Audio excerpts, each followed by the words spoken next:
सुरक्षित पारदर्शी तरीके से वोट डालकर विधायक मुख्यमंत्री चुन लेते हैं।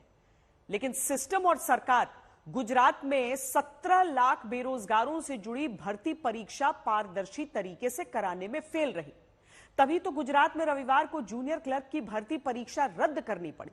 भर्ती परीक्षा कराते समय सरकार कहती है कि हमारी नजर है, लेकिन उसी नजर को काटकर पेपर माफिया बेरोजगारों की नौकरी के सपने लीक कर देता है।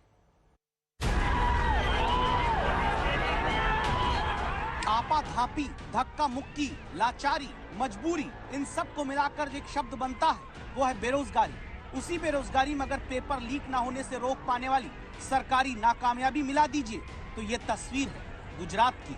रविवार को भर्ती परीक्षा रद्द हुई। घर लौटने के लिए गुस्से में जाते दिखे बेरोजगार युवा।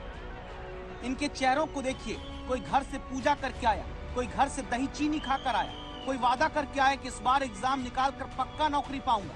एक नौकरी के सारे सपने एक झटके में इस बार गुजरात में टूटे।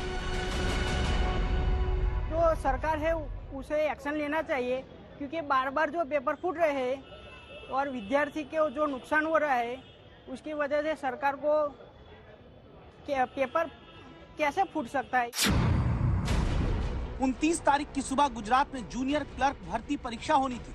28 जनवरी की रात ही एटीएस ने 11 लोगों को पकड़कर सूचना दे दी कि भाई पेपर लीक हो चुका है। इसके बाद 29 जनवरी की सुबह जूनियर क्लर्क भर्ती परीक्षा को रद्द कर दिया गया। इसके बाद एक दो नहीं 17 लाख बेरोजगारों को अपनी किस्मत जूनियर क्लर्क की भर्ती में आजमाने से पहले पर्चा घिस जाने यानी लीक हो जाने की वजह से घर लौटना पड़ा। गुजरात में जूनियर क्लर्क के 3,350 पदों के लिए 17 लाख युवाओं ने फॉर्म भरा, यानी एक क्लर्क पद के लिए 507 बेरोजगारों के बीच फैसला होता।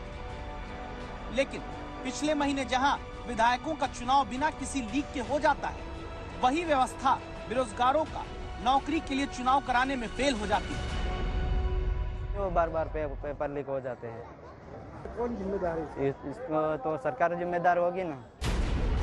गुजरात एटीएस दावा करती कि वो पहले से पेपर माफिया पर नजर बनाए थे। एटीएस दावा करती है कि गुजरात के रहने वाले 5 और अन्य राज्यों के 10 लोगों की गिरफ्तारी भी हुई। गुजरात में दावा तो ये भी हुआ कि पेपर सुरक्षित कराने के लिए 7,500 पुलिसकर्मी तैनात थे, 42 स्ट्रांग रूम बने थे, 100% सीसीटीवी कैमरों की निगरानी थी।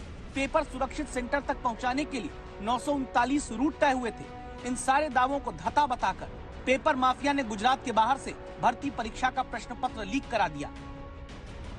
सीधा सा सवाल है कि एटीएस की नजर पहले से थी तो पेपर लीक कराने वाले भी पहले क्यों नहीं रोके जा पाए।